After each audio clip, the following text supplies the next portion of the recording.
Yes, so my current role, I'm a technical lead at Rolls Royce. So I work to make long life assets better when they're in service, also reduce maintenance periods and just make them better for the customer all round.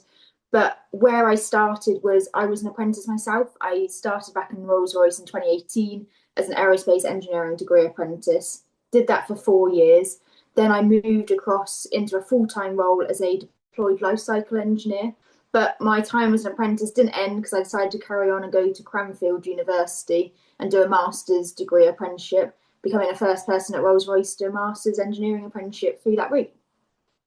As you mentioned, you don't learn about financial education at school, or they're just bringing it in now. So a lot of people that are already in the workplace and are apprentices have never been able to be taught how to understand their pay slip, how to understand how to invest their money, save it, what's involved with even renting a flat or house or buying one further down the line as an apprentice. So for me, I think it's crucial that apprentices get that help, especially within the first year of working in a company, because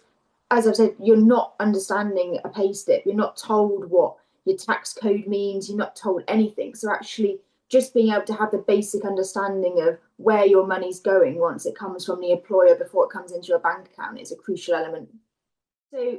as a young person, if you feel like your employer is supportive of you, whether that's financial, whether that's your well-being in the workplace, whether that's even supporting how you go about grievance leave or holiday or anything else, you're more likely to stay in that employer if you feel like it's a welcoming and inviting and supportive place. So something as small as helping apprentices or young people understand their pay, understand how best to support themselves, budget, financial, they'll then be actually better mentally within the workplace because they'll feel more comfortable, they'll feel more financially secure, and they won't be worrying about debt or other payments that are coming up because they know how to budget, how to finance, how to save money from that salary they're earning as an apprentice.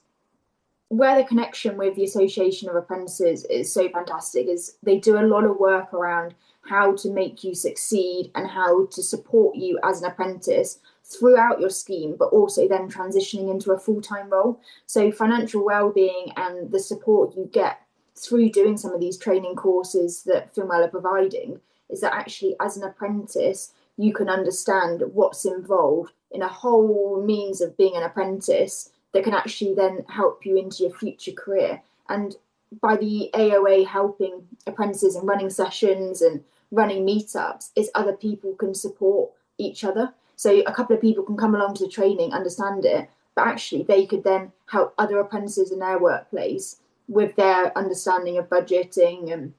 pay slips and everything else because they've become a member of the AOA and done the training. And where, for example, the AAN, so the Apprentice Ambassador Network,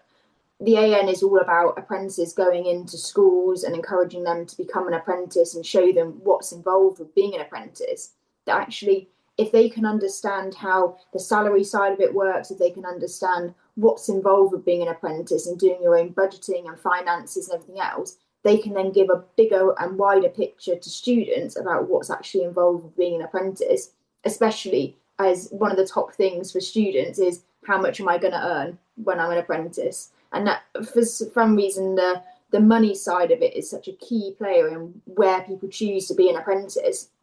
that actually to understand it further than just what the base salary is, actually understanding it in what will I actually be taking home, where will I be able to live, what can I afford, is some of the key crucial elements as to why people choose not to move away from home as an apprentice, or why they choose to stay at home, or why they actually choose to move into a house share because they know that they can financially afford that.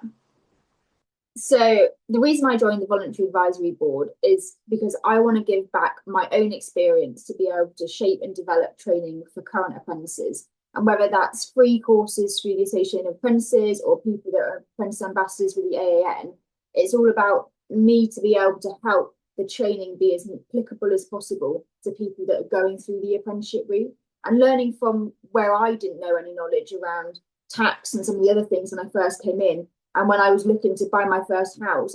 luckily my mum's an accountant,